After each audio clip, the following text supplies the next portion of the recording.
There is a specific kind of courage that nobody talks about. Choosing to trust someone after a devastating loss requires extreme will. Everyone understands the weight of grief, but the specific effort required to open that door a second time is rarely discussed. Inside this jewelry box are 2 rings. On the left is a gold band worn for 30 years. On the right is a newer ring, chosen with careful intent. Both represent a life fully lived. Neither one diminishes the other. Evelyn Hartley's first life was centered here, in Knoxville, Tennessee. She was 59 years old when her husband Thomas died of a cardiac event. She spent the following years quietly learning the dimensions of her home and her life as a person living alone. By age 62, Evelyn arrived at a state she described as steady. The raw shock of loss had transitioned into an ordinary human loneliness. She acknowledged this feeling without apology, finally ready to consider sharing her space again. Actively seeking a new partner after a 30-year marriage is a demonstration of emotional fortitude. It is a conscious decision to value companionship over the safety of isolation. She met Warren Cole when she was 63. He was a retired civil engineer from Charlotte, North Carolina. A widower himself, he anchored his identity in his role as a grandfather, showing Evelyn photos of his grandchildren within minutes of their first meeting. Evelyn was not naive. She spent 11 months vetting the relationship, visiting his home and meeting his adult sons. Warren appeared patient and attentive, consistently demonstrating the qualities of a man who understood the weight of a shared history. They married in 2019. During the ceremony in her garden, Evelyn wore her first wedding ring on her right hand. It was a visible statement that Thomas remained a part of her, and she refused to hide that history for anyone's comfort. Shortly after the wedding, a subtle shift occurred. Warren's sons stopped visiting, and their calls became infrequent. They pointed to the rising complexity of pandemic travel advisories as their primary reason for staying away, a plausible, socially acceptable explanation for their sudden distance. Plausible excuses can serve as a powerful tool for isolation. When a family's absence is masked by a global event, the lack of communication becomes much harder for a new spouse to question.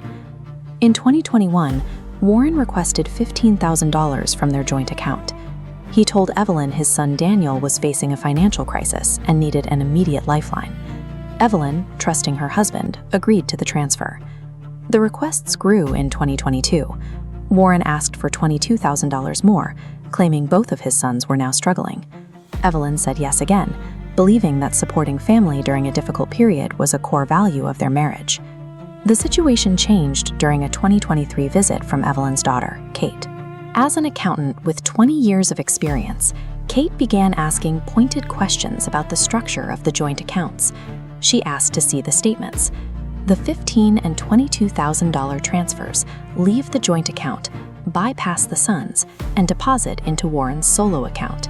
Kate also found 17 unauthorized transfers between $1,800 and $4,400, mathematically calibrated to avoid casual notice. After 4 years of marriage, the true scale of the financial deception was finally laid bare. This pattern relies on a steady drip of manufactured domestic emergencies. It weaponizes a partner's empathy, turning their willingness to help into the mechanism for the theft. Without alerting Warren, Evelyn and Kate hired a forensic accountant. They needed to understand the full architecture of Warren's finances before taking any action. The audit revealed a massive diversion. Warren claimed his Charlotte house sale proceeds were securely deposited, but he had covertly moved $180,000 into private holdings weeks before the wedding. The forensic review also clarified why his sons were absent. They weren't avoiding travel, they were avoiding Warren. He had previously taken $40,000 from them using the same crisis-based playbook he was now using on Evelyn. This was the secondary betrayal. The sons knew his history, yet stayed silent while they married. Complicit silence prioritizes a family's own comfort over a stranger's safety. It allows a predator to reset their reputation with a new, unsuspecting target. On a Thursday evening, Evelyn met Warren at the kitchen table. There was no emotional performance. She simply presented him with his packed bags and the forensic accountant's report, telling him that Kate had found every account. Warren left that night without a fight.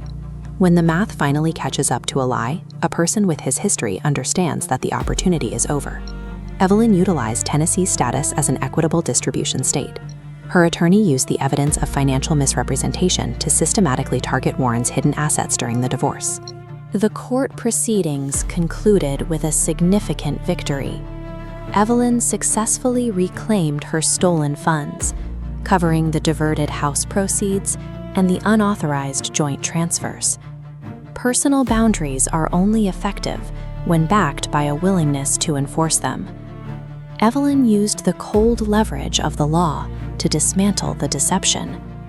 Evelyn still lives in her home, where she has mastered the garden Thomas once tended.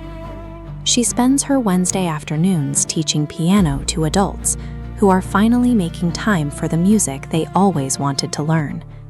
She has reached a mature acceptance regarding Warren's sons.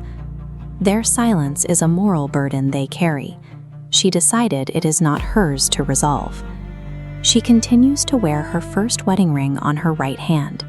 It remains a visible part of her identity, a symbol of a life she refuses to hide or regret.